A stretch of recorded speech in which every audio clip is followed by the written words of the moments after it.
cultural heritage of the many cultures that make up the population of South Africa. But the COVID-19 pandemic has had a huge impact on cultural and religious practices. Now, to discuss this further, we are joined via Zoom by Dr Nokuzola Mndende, founder of the Icamagu Institute. Dr Mndende, thank you so much for your time, ma'am, this afternoon, and happy Heritage Day to you. Thank you so much, Unati. Good afternoon, and good afternoon to those people who are watching us on this day, which is called the Heritage Day. Dr. Mndende, I'm saying happy Heritage Day to you confidently because, you know, some people in some quarters don't want us to celebrate Heritage Day because it seems that over the years, you know, when a lot of Africans still don't celebrate or have cause to celebrate, even the fact that they have land or no land, there's a dim light that's shone on this day because a lot of people don't find it necessary to celebrate, and in some quarters we've also deemed it fit to call it Bride Day. You know, what is heritage to you, and what should it mean to those who actually want to celebrate it, those who want to embrace it? Thank you, Unati. You know, when people are talking about this day, we are having several questions. What it is to celebrate, because most people, to celebrate, it means to wear traditional regalia. Even that traditional regalia, you can see sometimes that it doesn't even have a message. They are just wearing it for the sake of wearing it. What does it mean, more especially to the previously oppressed? Because well, our Constitution speaks of equality and freedom and so on between cultures and languages. But if you look at the reality, you'll find that it is the opposite. What it is that we must celebrate.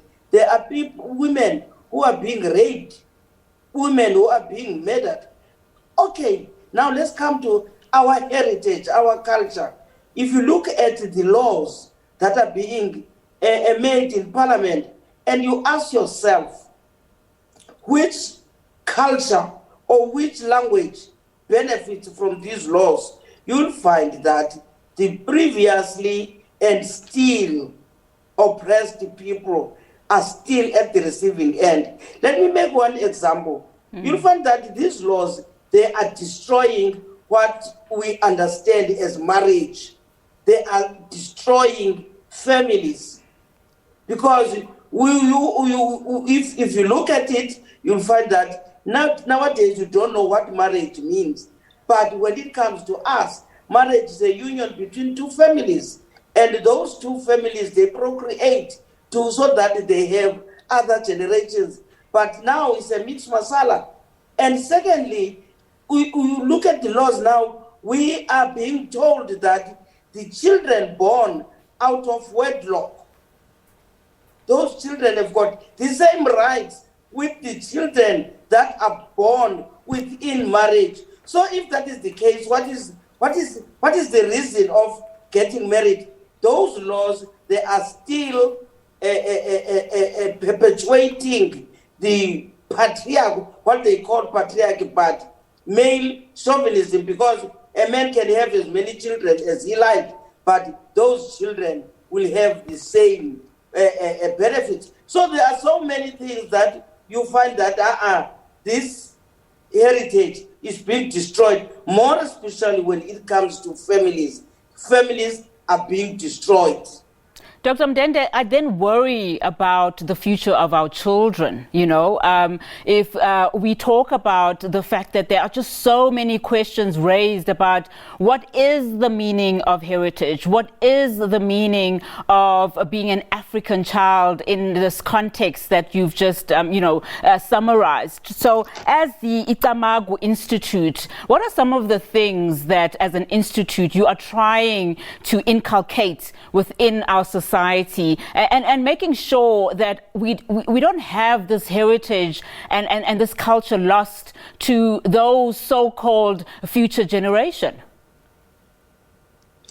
When we're talking about heritage, in the first place, South Africa is multicultural, is multi-religious, is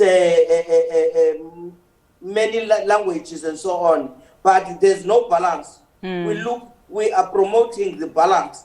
How are we doing that? First of all, we are looking at the faiths, more especially the faiths. You find that if you look at the faiths, this present South Africa, as far as religion is concerned, is more oppressive than the previous one.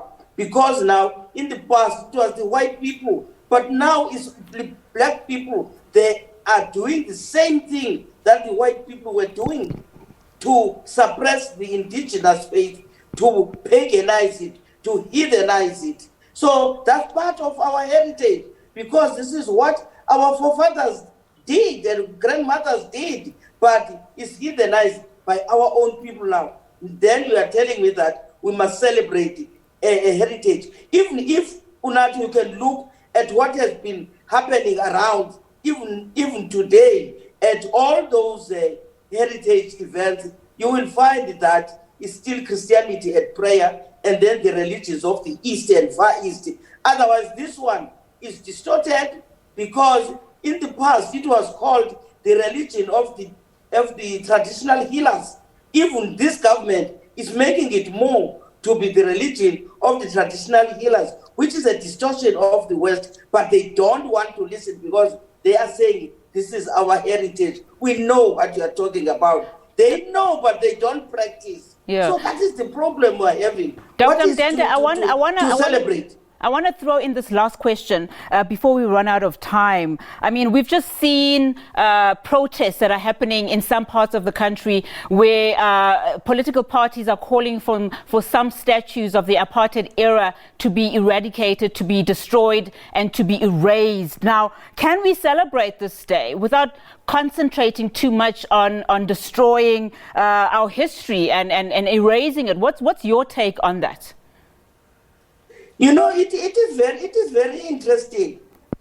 It is very interesting for them to remove the statues of the former white people, and yet there are many statues of our own black people. If their Bible says, "Thou shalt not worship is died," why is South Africa becoming a statue land now? There are so many statues that are being made, whether they are black or white. What is the importance of statue except to use money? So with us, whether it's the statue of Paul Kruger or whoever, there's no need for a statue. But they are being imposed, because in the rural areas, we need this development. And again, you'll find that the people, if we're talking about discrimination or inequality, you'll find that inequality is according to race, inequality is according to religion, inequality is according to gender, inequality is according to the geographical areas. Those that are in the city are better than those that are in the rural areas. And in the rural areas is where you get the heritage. So what is happening? This outside heritage is being imposed to the real people who are practicing heritage in the rural areas. So that Dr. Mndende, so there's nothing to celebrate. Dr. Mndende, thank you so much for your time this afternoon. I really do appreciate your insight. Thank you so much, Unandi. Thank you for inviting me. Fantastic. That was Dr. Nokuzola Mndende, and she is with the Icamagu Institute, just giving us her insights on Heritage Day. We'll continue.